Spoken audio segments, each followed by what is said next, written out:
Bonjour, je suis Delphine Zanelli. Bienvenue dans le podcast L'entreprise de demain, le podcast de tous les bâtisseurs du futur du travail.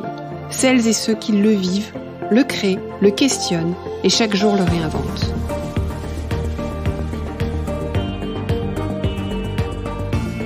Une entreprise plus vertueuse et soucieuse de son impact social pour une société meilleure.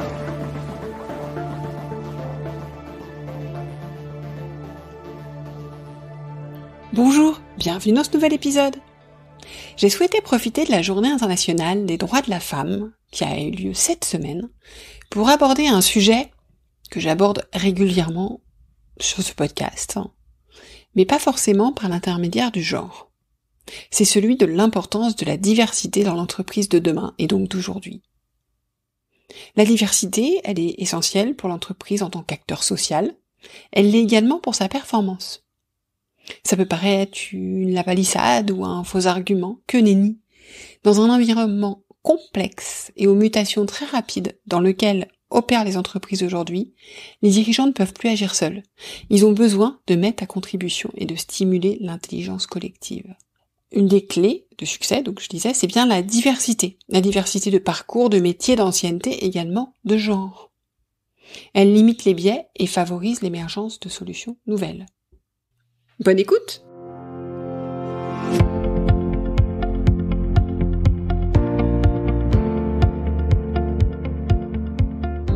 Bonjour Jenny. Bonjour Delphine.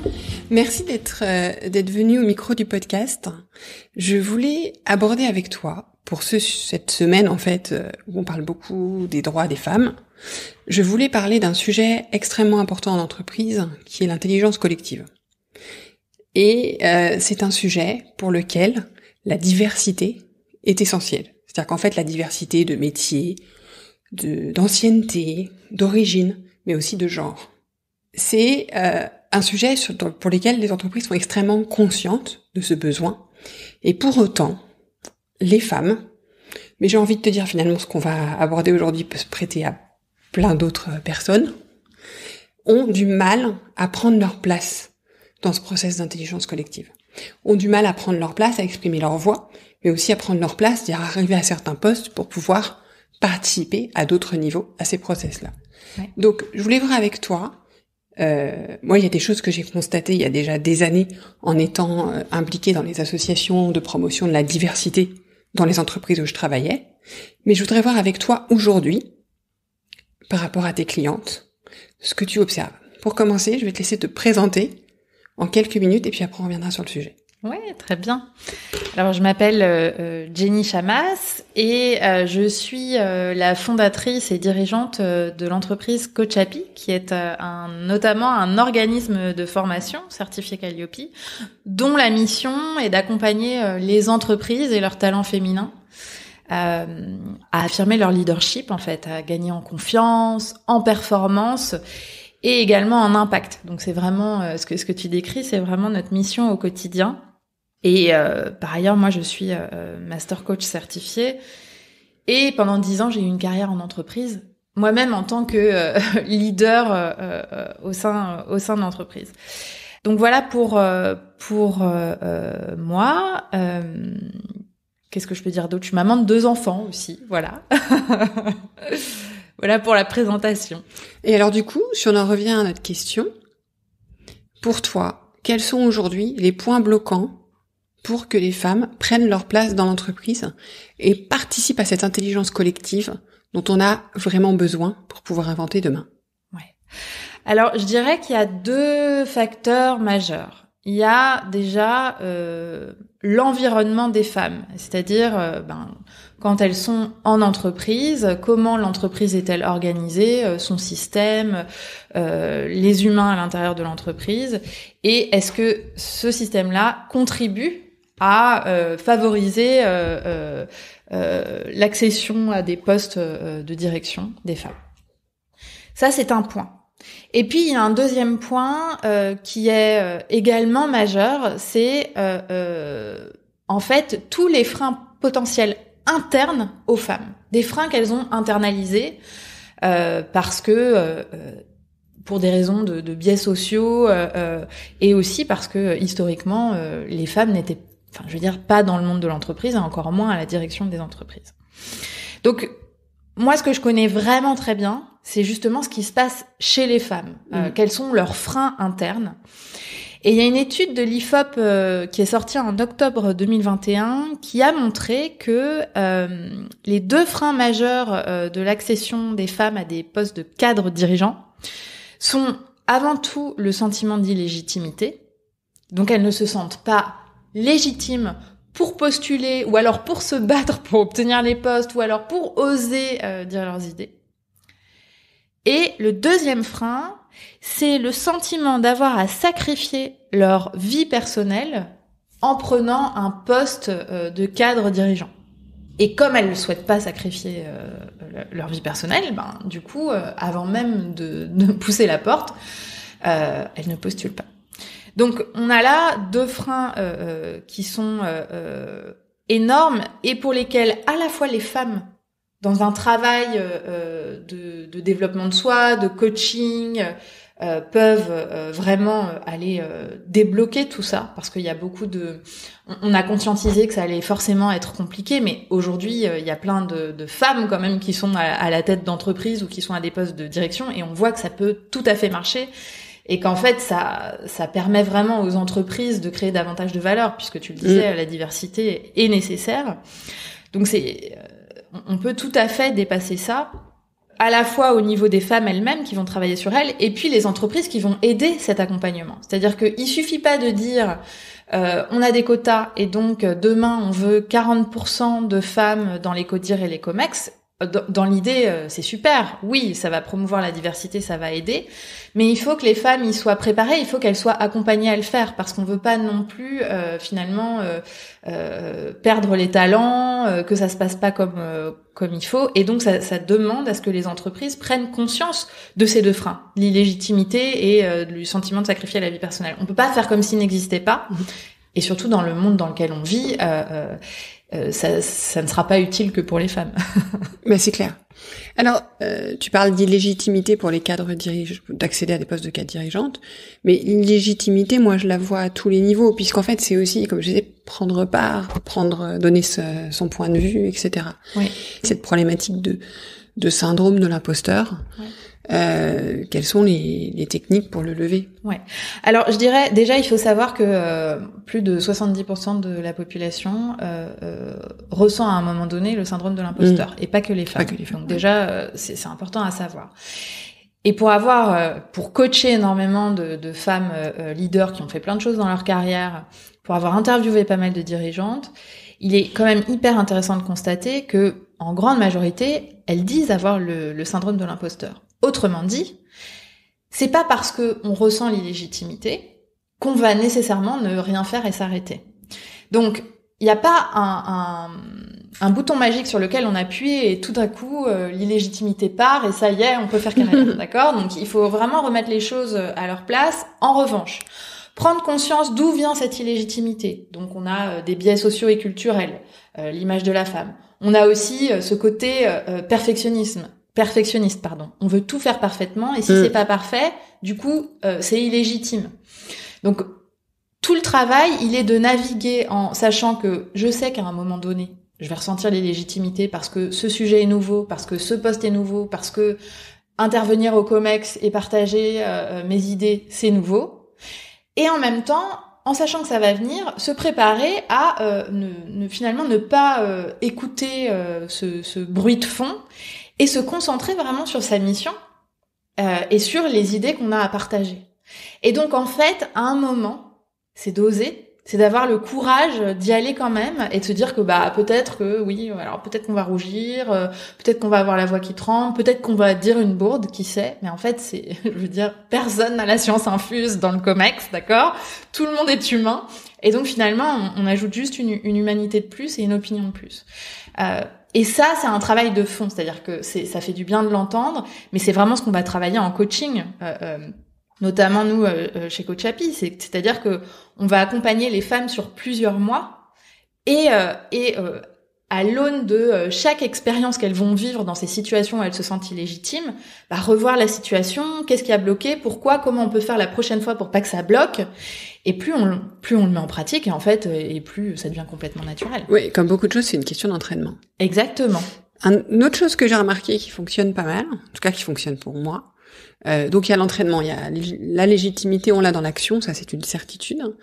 La deuxième chose, c'est d'essayer de regarder un petit peu d'autres hommes ou femmes, plutôt qu'on admire. Et en fait, c'est vrai qu'aujourd'hui, les gens se dévoilent un peu plus.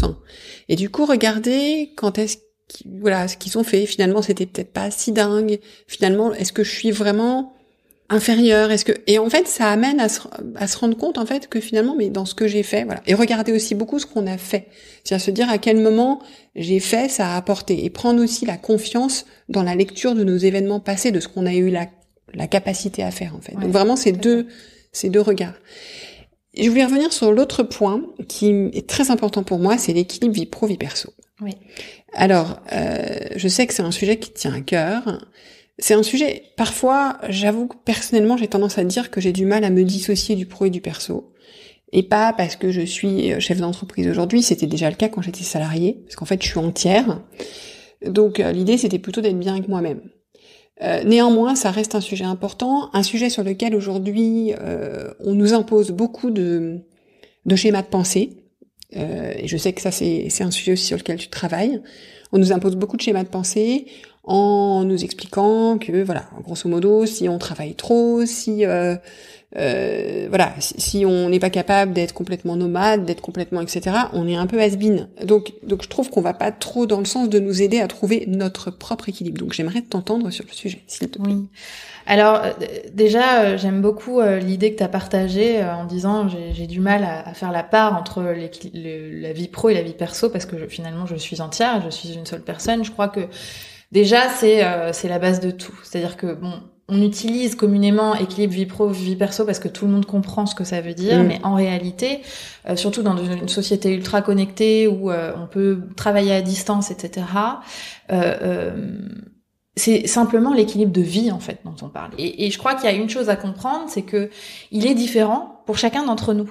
Donc il y a pas pour certaines personnes c'est travailler énormément, se reposer peu. Pour d'autres c'est l'inverse. Pour d'autres c'est faire 1000 activités. Pour d'autres c'est faire très peu d'activités. Enfin, je veux dire. L'idée n'est pas d'avoir un dogme qui dit l'équilibre c'est ça. L'idée est de se dire, en fait, l'équilibre, il n'y a pas d'équilibre universel. C'est comment moi je me sens dans ma vie quand je vis ma journée, quand je fais mes activités. Et donc, pour être en équilibre et pour qu'une femme puisse se dire, en fait, je vais pas avoir le sentiment de sacrifier ma vie perso si je prends ce poste, il y a deux sujets. Il y a d'abord le sujet comment moi, je peux prendre les manettes de mon équilibre. De quoi j'ai besoin dans mon quotidien pour me sentir en équilibre.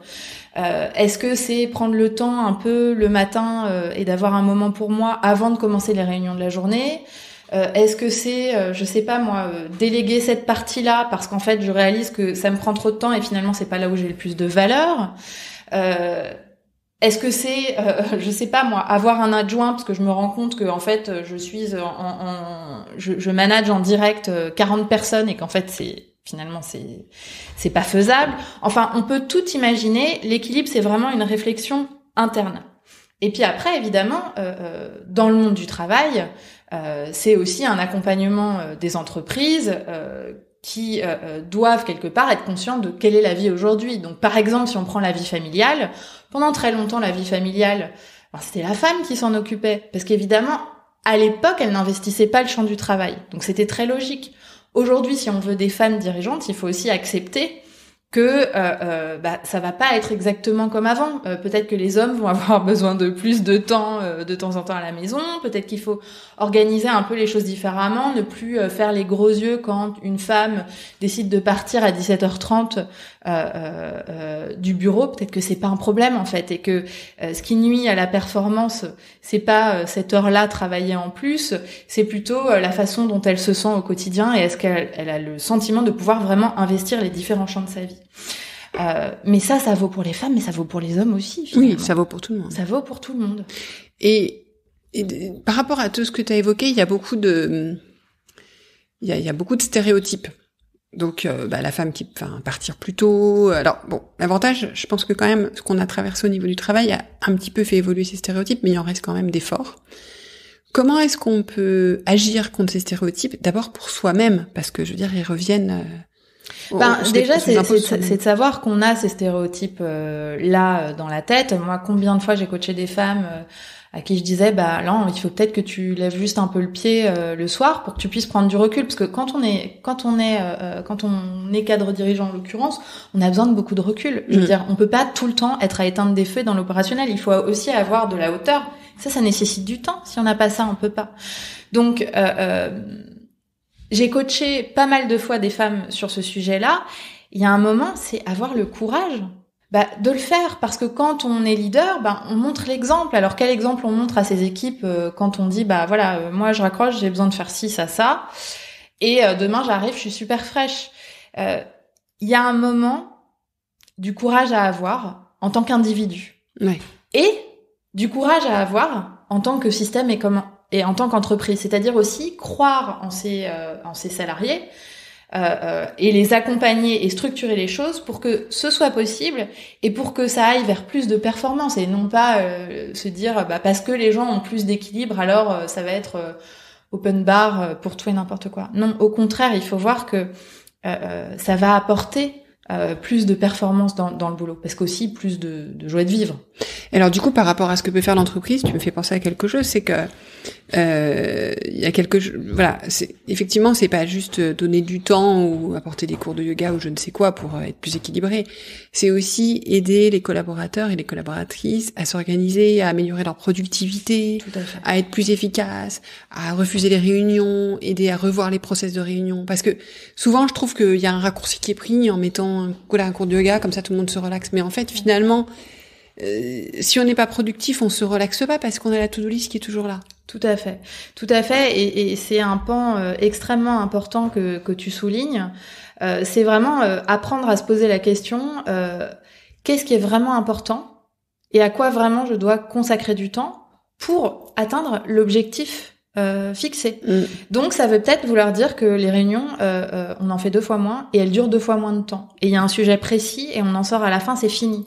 Ça peut peut-être vouloir dire aussi que quand je prépare ma présentation pour X ou Y et que habituellement je me book une demi-journée pour la préparer parce que j'ai vraiment envie que ce soit parfait et que je passe du temps sur la typo ou sur le mot que je vais employer, en fait je me book 2 heures uniquement, je me concentre, je ne regarde pas mes mails, je ne regarde pas les notifications Slack qui arrivent, et je donne toute mon énergie et mon attention à cette présentation. Il est fort probable qu'au bout des 2 heures, on aura une présentation nettement plus qualitative que si on s'était donné toute une demi-journée, puis qu'on s'était dit je veux que ce soit parfait, et puis mais en même temps on répond à un mail ici, un truc là, voilà. Et ça s'apprend. Franchement, c'est une question de méthode. Et ça change la vie. Nous, on enseigne une méthode justement où souvent les femmes nous disent j'ai gagné 1 heure par jour. 1 heure par jour, c'est énorme. C'est énorme. C'est clair. Et ça, je pense que c'est un point clé. Et l'autre chose, une fois qu'on a parlé, donc il y a le fait d'agir nous, il y a le fait que l'entreprise agisse, c'est-à-dire que ce que vous enseignez, il y a aussi des programmes qui peuvent être mis en place par l'entreprise pour que ça soit des pratiques diffusées. Et d'ailleurs, on commence à entendre parler de la semaine de 4 jours, mais je pense qu'elle ne peut pas se faire sans être précédée de ces démarches, parce que sinon c'est utopique. Je suis totalement d'accord. Par contre, une fois que, d'ailleurs, là où elle a été faite, ça a été précédé de ces démarches, et les échecs, c'est quand on n'a pas eu de démarche de ce type-là. Et ensuite, je voulais revenir sur l'autre sujet, c'est comment en tant que femme, et je crois que tu as quelque chose à nous proposer, on peut agir sur notre leadership, parce que tout ce dont on parle, c'est du leadership, c'est comment je prends ma part, mais aussi quelque part je suis rôle modèle, parce qu'il y a aussi le fait de montrer le chemin pour les autres, sans en prendre une responsabilité, mais c'est important aussi de se dire que la façon dont on agit, quand on a envie de faire bouger les lignes, commencer par soi, c'est déjà enclencher une transformation. Oui, tout à fait. Alors je crois beaucoup à la question du rôle modèle, et puis rôle modèle, ça veut pas dire rôle modèle nécessairement pour des millions de personnes, ça peut être rôle modèle pour une autre personne, et je crois que ça change déjà les choses. En tant que spécialiste du leadership, nous on a Je voulais justement permettre à tes auditeurs et tes auditrices de télécharger un guide sur le leadership d'exception, dans lequel on partage en fait 10 outils, donc qu'ils et elles vont pouvoir travailler pour se sentir davantage leader. Donc je vous donne des exemples, mais ça va être des questions sur la légitimité, ça va être savoir se vendre, oser partager ses idées, quelle posture adopter. Et donc, ce guide sera accessible via un lien dans les notes de l'épisode. Et là, je tiens à souligner une chose, et je crois que ça vaut pour tout, c'est qu'il s'agit pas juste de s'informer et de se dire « Ah oui, ce serait bien ». Ensuite, il faut vraiment mettre en pratique. Donc là, il y a des exercices à faire qu'on peut faire seul, justement. Mais je crois que ça vaut en général. Il suffit pas de se dire j'aimerais ne plus me sentir illégitime ou alors j'aimerais avoir un super équilibre de vie pro. Choisissez une chose, quelque chose de facile que vous pouvez faire aujourd'hui. Prenez une action, un petit pas à pas. C'est comme ça qu'on réalise finalement les grands changements dans notre vie plutôt que de rêver à l'idéal et que cet idéal n'arrive jamais. Donc voilà, c'est un appel à l'action, à la fois individuel et en même temps collectif, dans le sens où l'individu dans l'entreprise peut agir et ensuite l'entreprise peut accompagner ces individus. Et je crois beaucoup qu'on surestime ce qu'on peut accomplir en un court terme, mais on sous-estime ce qu'on peut accomplir par des petites actions sur le long terme. Complètement. Merci beaucoup, Jenny. Avec plaisir, Delphine. Merci pour votre écoute. J'espère que l'épisode vous a plu. Faites-le moi savoir en laissant des étoiles et des commentaires sur Apple Podcasts. Cela me permet de le faire connaître, le podcast, et m'encourage à le poursuivre. Rejoignez-moi également sur le groupe LinkedIn L'entreprise de demain pour échanger avec d'autres auditeurs, proposer des invités.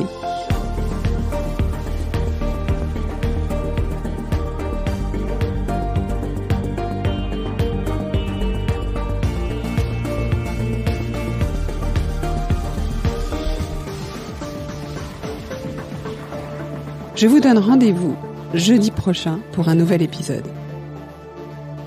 Cette série est produite par Delphine Zanelli et Ose Masterclass. Réalisation sonore Cyril Carillon et au micro Delphine Zanelli.